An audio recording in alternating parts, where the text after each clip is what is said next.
কাশিয়ানীতে জাতীয় পল্লী উন্নয়ন দিবস উদযাপন। উন্নত পল্লী সমৃদ্ধ দেশ সবার আগে বাংলাদেশ শীর্ষক প্রতিপাদ্যকে ধারণ করে গোপালগঞ্জের কাশিয়ানীতে জাতীয় পল্লী উন্নয়ন দিবস উদযাপন করা হয়েছে। এ উপলক্ষে ৬ জুলাই সোমবার সকাল ১১টায় উপজেলা বিআরডিবি কার্যালয়ের আয়োজনে বর্ণাঢ্য র্যালি, বৃক্ষরোপণ ও আলোচনা সভা অনুষ্ঠিত হয়। র্যালিটি উপজেলা প্রাঙ্গণ থেকে শুরু করে উপজেলার প্রধান সড়ক প্রদক্ষিণ করে পূর্বের স্থানে এসে শেষ হয়। র্যালি শেষে উপজেলা পরিষদ আঙিনায় বৃক্ষরোপণ করা হয়। পরে উপজেলা পরিষদ হলরুমে এক আলোচনা সভা অনুষ্ঠিত হয়। এ অনুষ্ঠানে প্রধান অতিথির বক্তব্য রাখেন গোপালগঞ্জ ১ আসনের সংসদ সদস্য মোহাম্মদ সেলিমুজ্জামান মোল্লা।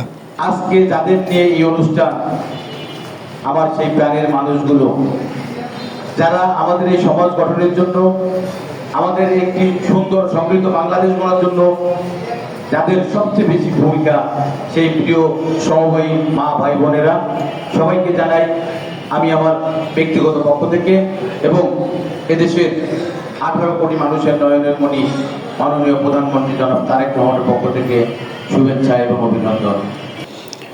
অনুষ্ঠানে প্রধান অতিথিকে ফুলের শুভেচ্ছা ও সম্মাননা স্মারক প্রদান করা হয়।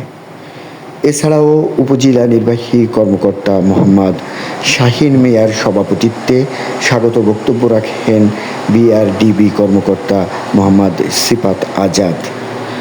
আলোচনা সভায় আরও বক্তব্য রাখেন উপজেলা বিএনপির সভাপতি মোহাম্মদ গোলাম মুস্তফা মোল্লা, সাধারণ সম্পাদক শেখ মোহাম্মদ সেলিম, সমবায় কর্মকর্তা মোহাম্মদ মোরাদ আলী, পল্লী উন্নয়ন সমিতির সদস্য মিলন খান ও পিতা অধিকারী।